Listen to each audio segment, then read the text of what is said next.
All right, this is Dose. We are back in New York City, and we are with our good friend, Curtis Kulig, a.k.a. Love Me. We're at the Vans DQM General Store for the release of his Love Me Vans collaboration. Curtis, how you doing? I'm good. Chilling. You? I'm great. I'm happy to be here. Thanks, man. Yeah, I'm happy to have you here. So listen, I'm sure everybody watching has seen your work in one way or another, but if someone doesn't really know what the story behind Love Me is, can you just give us sort of the fast version? A little breakdown. Give me the breakdown. When did you first put that into paper and lead us to where we are now? I've been saying that it was 8 years ago, but I've been saying that for a few years, so I think it's maybe 10 years ago at this point. It started in LA as a simple thing in like a sketchbook, that sort of thing. Transferred onto the streets and kind of gathered this maybe cult-like following sort of thing with it, and then projects started rolling around. It's kind of perpetuated into what it is today. Vans in particular, you got to be stoked to do a collaboration with this brand. For sure. Yeah. Vans is great. I mean, I grew up around Vans. My whole childhood was skating and just going through Vans, and to do a project with them as a kid would have been a dream, and now I'm doing 3 shoes with them. It's amazing. And so how does that happen? You know what I mean? Like exactly what takes place that leads to a collaboration? With Vans, with somebody like Vans. I mean, I had mutual friends that worked there. The idea was kind of up in the air for a bit, and then they buckled down and were like, let's do this. And we started going back and forth, a lot of trips to the West Coast and the design team and dealing with that aspect of it, deciding what shoe you want to do, what colorways, that sort of thing.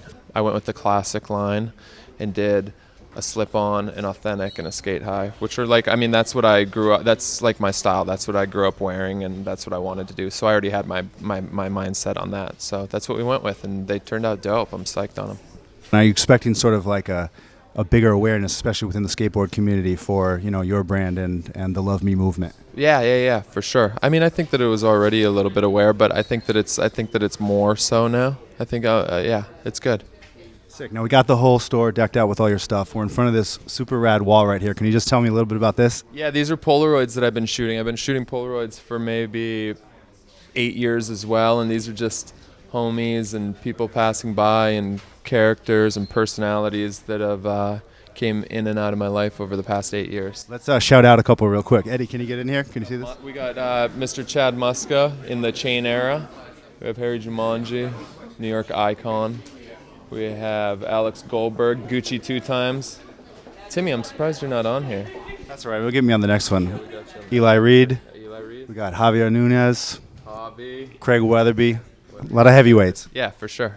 Last question. Just let me know what is next for Love Me. Projects, more projects for sure. 2013 is going to be just as loaded as 2012. I'm coming out with a jewelry line, which is going to be like for the masses, which I'm really excited about.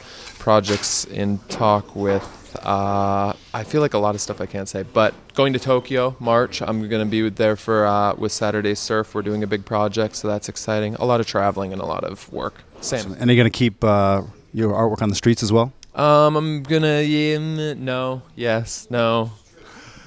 Curtis Kulig, a.k.a. Love Me. He's the man. Love him. Worldwide. This is Dose. Thanks, Curtis. For sure. For sure. Peace.